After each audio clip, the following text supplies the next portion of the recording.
Hello friends, welcome back to my channel Kalpana wren lifestyle. तो ये रात शाम का वीडियो स्टार्ट कर दिया है मैंने पापा के घर पे। और ये बूबू भाग के गया। इसको पता चलता है ना, जैसी स्कूटी आती है पापा की आवाज़ आती है ना, वैसे ही भाग के जाता है कि पापा लाए नानू, मतलब इसके लिए चॉकलेट। और ये चॉकलेट लेके आया है और खुद ने लिया है सबसे पहले। उसके बाद बच्चे सच में मतलब कितने क्यूट होते हैं, कितने इनोसेंट होते हैं यार, इनको देख के लगता है। अब देख सकते हो बूबू ने एक चॉकलेट ली अपने लिए, एक चॉकलेट ली अपनी दीदी के लिए, यानी मतलब मेरी बड़ी सिस्टर की बेटी के लिए। आप लोगों को कई बार गलतफहमी हो जाती है कि बेबी मेरी बेटी है। मेरी बेटी मतलब मैं मासी लगती हूँ बेबी की। और बूबू, ये दोनों भाई बहन हैं, इन दोनों को प्यार ही देख लो कितने क्यूट है। तो ये है मॉर्निंग की वीडियो। मॉर्निंग में हम लोग ने पहले की पूजा। ये मैंने प्रिहान को बूबू को रेडी कर दिया, मतलब कि अब कंफ्यूज मत होना, प्रिहान ही बूबू है। मैं बूबू बोलती हूँ इसलिए मुझे आदत पड़ी हुई है। तो यहाँ पे इसने लगाई मेरे को टीका कि मम्मा आप भी टीका लगाओ। तो इसके साथ यही है बूबू के कि जब भी कहीं पूजा होती है तो सबके लिए आरती लेना, सबको याद रखता है ये।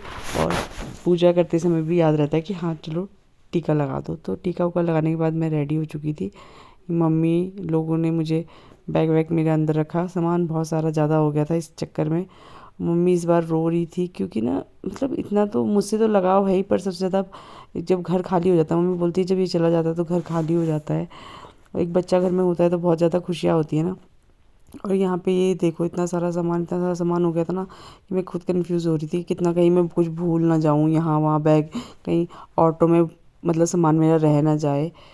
तो मम्मी रो रही थी तो देख के हमें अजीब सा लग रहा था मुझे भी, पर मैंने कोई बात नहीं, हम बाद में निकले यहाँ से और यहाँ पहुँच चुके हैं अपने घर। और यानी मैं अपने ससुराल। और ससुराल में जाते ही पहले तो देखा मैंने घर, भगवान देख के हालत ना कि क्या हो रखा है कमरा में। सबसे बड़ी बात ये थी कि क्या बोलते हैं, कमरे कमरा बंद था तो इसमें बहुत सारा गंदगी हो रखी थी। सबसे ज़्यादा धूल मिट्टी, गंदगी तो मतलब धूल मिट्टी हो जाती है ना, जम जाती है, साफ़ सफाई नहीं होती है। तो मुझे पता था, इसलिए मैं मॉर्निंग में जल्दी आ गई थी घर से। नाश्ता किया था और मैंने बोला मम्मी मुझे जाना है। मुझे पता था कि वहाँ पे बहुत सारा काम होगा मेरे लिए, क्योंकि बोलते हैं ना कि ससुराल में तो काम आपको करना ही है, बहुत सारा काम होता है। तो मैं सुबह जैसे ही आई पहले तो देखा मैंने घर में काम बहुत फैला हुआ था। फिर मैंने बेडशीट वेडशीट चेंज करी, रूम की साफ़ सफाई करी। और मिट्टी बहुत ज़्यादा हो गई थी। 1 महीने में मम्मी के घर पे रह के आई हूँ इस वजह से। और फिर काम करते करते लग गई थी मुझे भूख, तो मुझे खाना भी बनाना था। मेरा मूड थोड़ा ऑफ इसलिए था कि मुझे लग रहा था कि मतलब लग क्या रहा था, हमेशा ही ऐसा होता है ना कि काम कर कर के थक जाओ ना, तो फिर माइंड थोड़ा सा डिस्टर्ब होता है कि यार अब खाना भी बनाना है अपने लिए। तो वही था कि चलो अब खाना भी बनाना है। और एक छोटा सा बच्चा है उसके लिए भी बनाना ही पड़ेगा कुछ ना कुछ। वो प्रॉब्लम ये है, वो कुछ दूध पीता है, दूध वो खाना अपने आप मांगता नहीं है, पर मुझे तो पता है कि ना बच्चे को दूध भूख लगती है। तो यहाँ पे जब हस्बैंड जी रहते थे, मतलब मेरे पतिदेव रहते थे, तो मैं उनको फ़ोन करके बोल देती थी कि बूबू का दूध दूध रेडी रखना। पर इस टाइम पे नहीं था तो मैंने आने के बाद बोला कि जाके दूध ले आओ बूबू के लिए। तो अपनी दादी के साथ वो दूध लाने चला गया था और मैं यहाँ पे खाना बनाने लगी थी। मतलब साफ़ सफाई करने के बाद मुझे लगा कि बीच में रुक के मैं एक बार पहले खाना डाल देती हूँ, नहीं तो वो भी, अगर मैं साफ़ सफाई करने के बाद खाना बनाऊँगी तो लेट हो जाएगा। तो मुझे लगा खिचड़ी क्यों ना बनाऊँ मैं अपने लिए। तो मैंने खिचड़ी डाली, वॉश वॉश करके उसमें दाल वाली खिचड़ी, जो मुझे इजी लगी कि इसमें ज़्यादा टाइम भी नहीं लगेगा और ये बन जाएगा तो मैं दही के साथ खा लेंगे हम लोग। तो यहाँ पे खिचड़ी डालने के बाद फिर रूम में गंदगी पड़ी हुई थी तो मुझे वो भी साफ़ करना था जल्दी से। इतने में बूबू दूध दूध लेके आ गया था अपनी दादी के साथ। ये देखो इसको देख के ना मेरी सारी थकान ख़त्म हो जाती है। ये सारा सामान जो मैं लेके आई थी घर से ना, वो यहाँ पे सामने रखा था, तो वही इसको भी मैं सोच रही थी कहाँ सेट करूँगी।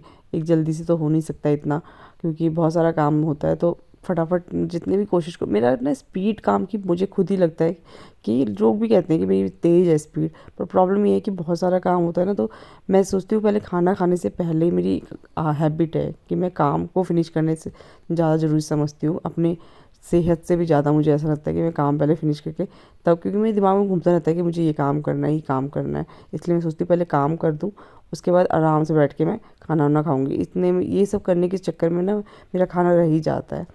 तो यहाँ पे रूम को मैंने सेट किया और जो भी सारा सामान था झाड़ बाड़ के रखा, क्योंकि मिट्टी ना रहे, बूबू खेलना है उसको, कहीं एलर्जी एलर्जी से डर लगता है मुझे कि बच्चा है वो नहीं समझेगा ना कि मम्मा मिट्टी है, वो तो कहीं भी बैठ जाएगा। इसलिए मुझे लगा नहीं, पहले साफ़ सफाई कर लूँ मैं अच्छे से। फिर मैंने यहाँ पे झाड़ू लगाया और झाड़ू लगाने के बाद फिर मैंने पोछा लगाया। पोछा करते समय ये था कि मुझे बार बार किचन में भी जाके देखना पड़ रहा था कि खाना बन गया कि नहीं बन गया, कहीं जल वल ना जाए। और बीच बीच में बूबू भी आ रहा था मुझे परेशान करने के लिए कि मम्मा ये चाहिए, उसको दूध दूध पानी वानी, कहीं कभी सूसू कभी पॉटी। बच्चे के साथ तो लगा ही रहता है ये सब चीज़ें ना। अब तो मुझे हैबिट सी हो गई है कि हाँ ये करना ही है। पोछा लगाते लगाते मैं हाथ से थक चुकी थी, इसलिए मैंने पैरों से ही लगाना शुरू कर दिया कि बस अब बहुत हो गया। कमर दर्द हो जाती है मेरी बहुत जल्दी पोछा लगाते समय। अब चलो खाना खाते हैं। क्या क्या बना है खाने में?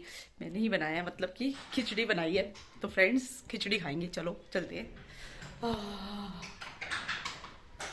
तो मेरी खिचड़ी हो गई है तैयार, ये देखिए। वाओ खिचड़ी खिचड़ी खिचड़ी खिचड़ी खाएंगे।